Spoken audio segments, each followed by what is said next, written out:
شاہ الیاس رحمتullah علیہ کے پاس ایک بندہ آیا کہ اللہ حضرت میری مشکل ہے دعا فرما دیں. فرمایا چھوٹی دعا کروں یا بڑی کروں؟ حضرت بڑی دعا فرمائیں. فرمایا بڑی دعا یہ ہے تو بیٹھ کے امت کے لیے مانگ, تو سارے عالم کے لیے مانگ, اللہ تیرا گھر پہلے بھر دے گا.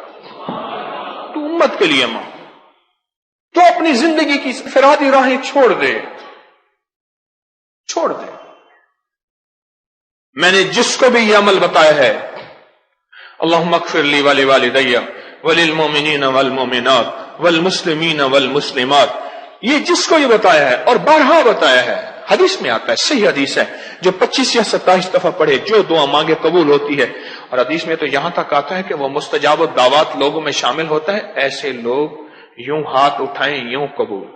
اور حدیث میں تو یہاں تک آتا ہے جو بندہ اس کو 25 یا 27 دفعہ پڑھے اس کے ذریعے سے مخلوق کو خود رزق ملتا ہے. اتنا اللہ اس کو عطا فرماتے ہیں. اس سارے کے سارے عمل میں اللہم اغفر لی, اللہ مجھے معاف کر دے, بس کہانی ختم ہو گئی. چلو ٹھیک ہے, آگے سخی بنا, حاتم تائی بنا, کہنے لگا ولوالدی, میری ماں باپ کو. ٹھیک ہے, ماں باپ کا حق ہے. پر اگلی جو بات شروع ہوئی نا, یہاں سے اس کو اللہ نے رنگا. وہ کیا؟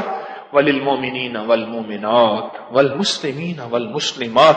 بولا صرف میں نہیں, ساری امت کے مومن مومنات مسلم مسلمات. میرا اللہ کہتا ہے اتنا سخی, مجھ سے بڑا کریم بنتا ہے, جا تجھے میں نے وہ دے دیا کہ تیرے ذریعے سے خود مخلوق کو رزق دیتا.